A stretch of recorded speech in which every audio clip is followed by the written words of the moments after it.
اهلا وسهلا بيكم في حلقه جديده من حلقات اعز الناس. عبد الحليم حافظ النهارده هتكلم على حكايته مع ام كلثوم. دي كانت قصه مشهوره جدا جدا، والزعل اللي بينهم والموقف ده. وانا عايزه برضو ارائكم معايا. ام كلثوم ست عظيمه طبعا، كل الناس بتحبها طبعا، وكلنا بنحب ام كلثوم وكلنا بنحب عبد الحليم. والمشاكل دي دايما تحصل بين الفنانين، دي مشاكل عاديه جدا. لكن المشكله هنا كراي الناس، يعني ليه ام كلثوم خدت الموضوع على قلبها قوي كده، وليه خدته بالعصبيه دي، وليه القطيعه دامت 5 سنين؟ ليه كل ده؟ علشان ايه؟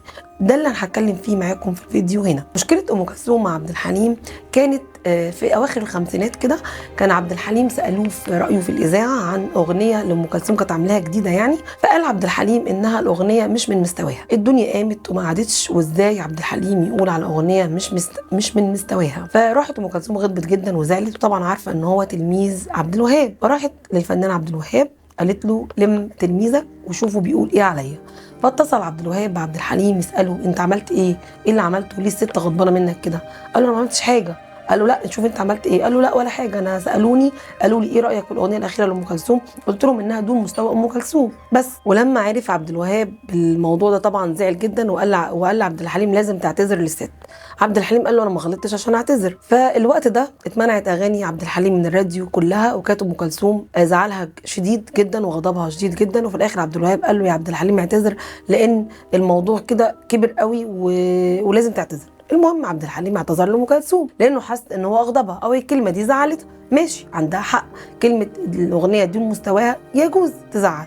اما بقى الواقعه الشهيره اللي حصلت سنه 64 دي بقى كانت في الحفلات اللي بتتعمل تبع القوات المسلحه علشان عيد الثوره، وكان بيحضرها الرئيس جمال عبد الناصر. كانت الحفلات دي بتتعمل دايما بتبدا الحفله ام كلثوم وبتنهيها ام كلثوم. المره دي ام كلثوم قالت لا انا مش هنهي الحفله، انا عايزه اغني وبعد كده عبد الحليم هو اللي يطلع بعديه. فعبد الحليم قال لها طيب يا ست انا اطلع بين الوصلتين بتوعك. قالت له لا انا عايزه اخلص وصلتي وامشي لاني تعبانه جدا. احترم رايها تمام. قعدت الست تغني من الساعه 10:30 على حسب روايتهم يعني لحد الساعه 2:30.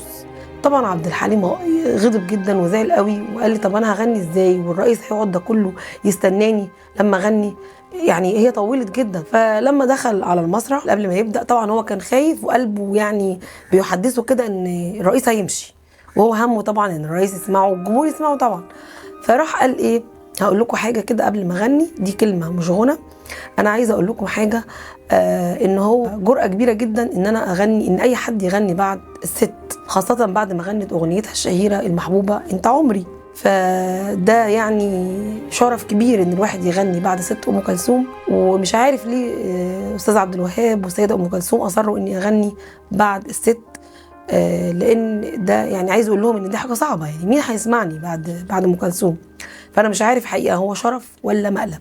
هو يقصد ايه بالكلام ده؟ يعني انا على حد تفسيري انا، وعايزه برضو انتوا تشاركوني الراي. يعني هو بيقول انه شرف ولا مقلب ليه؟ لانه المفروض الست نهت الست ام كلثوم بقى بحالها كده وجلتها، يعني حاجه كبيره طبعا. الست ام كلثوم بتغني، فمين هيسمع بعد ام كلثوم؟ هو ده رايه، يعني بيمجد فيها اقصد. يعني هو كده بيكبر شأنها مش بيقلل منها. مين اللي يجيله الجرأه يغني بعد ام كلثوم؟ الست ام كلثوم سمعت الكلام ده والدنيا قامت ما عادتش بقى. وبعد كده الجمهور بقى لما هو قال الجمله دي قالوا احنا معاك للصبح يا حليم، احنا مش هنمشي. فهو قعد ثقته بنفسه وفرح جدا ان الجمهور كده فهم يقصد ايه عبد الحليم. الجمهور فهم ان هو بيوصل لهم ان انتوا مش هتسمعوني بعد ما سمعتوا ست ام كلثوم، يعني بعد ما حليتوا بست ام كلثوم هتسمعوني؟ قالوا لا احنا ايه معاك للصبح يا عبد الحليم. ففرحوا بقى وسقفوا له وتمام وكده، وخلاص غنى الوصله بتاعته ومشي. الدنيا برضو قامت ما عادتش، وست ام كلثوم منعت اغاني عبد الحليم كلها من الراديو. وناس كتيره جدا اتوسطت لعبد الحليم، وهي برضو رافضه تماما ان هي تقبل اي كلام عن عبد الحليم خالص. هي خلاص قفلت منه، مع انه هو ما اهانهاش. انا مش شايفه ان الكلمه دي اي اهانه، مش شايفه فيها اي اهانه بصراحه. هي زعلت ليه حقيقه انا مش عارفه. هل كلمه مقلب يعني هي يقصد ان مقلب فيه لانه محدش هيسمعه؟ يعني انا مش شايفه اي اهانه توجهت لام كلثوم. وبرده عبد الحليم ما رضيش بقى يعتذر المره دي لانه ما غلطش، هو شايف نفسه هو فعلا ما غلطش. طب ايه هو الغلط اللي هو عمله؟ يعني انا ايه الغلط اللي انا عملته لما انا قلت كده؟ وعبد الوهاب فيه وكل الناس قال لهم لا انا مش هعتذر لاني انا ما غلطتش. اتصل بيه المشير ساعتها عبد الحكيم عامر وقال له انت لازم تعتذر للست. قال له انا ما غلطتش في الست عشان اعتذر. قال له كده طيب. فاتمنعت برده اغاني ام كلثوم. جم بقى يوم الحفله، المفروض ان الحفله تقام يوم 23 السنه اللي بعدها يعني. فالست ام كلثوم شطبت اسم عبد الحليم من الحفله وقالت انا مش هيغني ورايا عبد الحليم، رفضت برضو. فراح عبد الحليم اشتكى بقى للرئيس، قال له انا المفروض ان انا كنت هغني يوم 23 وانا اتمنعت ان انا اغني. قال له خلاص يا عبد الحليم يوم 26 اعمل حفلتك في اسكندريه وانا هحضرها بنفسي. فساعتها عملت الحفله ام كلثوم يوم 23 وعبد الحليم عمل حفلته يوم 26 وحضرها الرئيس جمال عبد الناصر. ودامت القطيعه بين عبد الحليم وام كلثوم 5 سنين. بعدها عبد الحليم شافها في مكان ما يعني وراح سلم عليها وبس ايدها وقال لها ازيك يا ست. قالت له عقلت ولا ما عقلتش. على روايتهم في ناس بتقول انه قال لها كده وفي ناس قالت ان هو كلمها وخلاص وكأن ما فيش حاجه يعني حصلت بينهم، لكنه ما راحش مخصوص يعتذر ليها المره دي لانه ما حسش انه في اهانه هو وجهها لها. فانا برضو من ضمن الناس اللي انا حاسه انه مفيش اهانه اتوجهت للسيده ام كلثوم. مين يقدر يهينها؟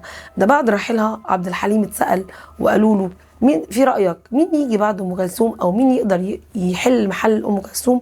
قال لهم لا يمكن، لا يمكن حد يحل محل ام كلثوم ابدا. دي ست قامه كبيره، وطبعا ام كلثوم وعبد الحليم وعبد الوهاب دول 3 اهرامات في مصر، لا يمكن ابدا ان احنا حد يجي مكانهم مهما كان ومهما عمل. فهنا دي كانت قصه ام كلثوم مع عبد الحليم. يعني اتمنى تقولوا رايكم في تعليقات ايه عن القصه دي، واللي عنده اي اضافات يقولها. انا القصه دي باخدها من مصادر موثوقه وعلى لسان يعني ناس مقربه من عبد الحليم هي اللي كانت بتحكي. وطبعا كلمه عبد الحليم الشهيره دي اصلا موجوده بصوته وهو بيقولها بمنتهى الحب وبمنتهى الضحك، مش بنرفزه ولا بعنف. تقدروا ترجعوا وتشوفوها كمان. اتمنى يكون الفيديو عجبكم، اتمنى دايما تعليقاتكم ولايكاتكم تشرفني. شكرا لكم على المتابعه.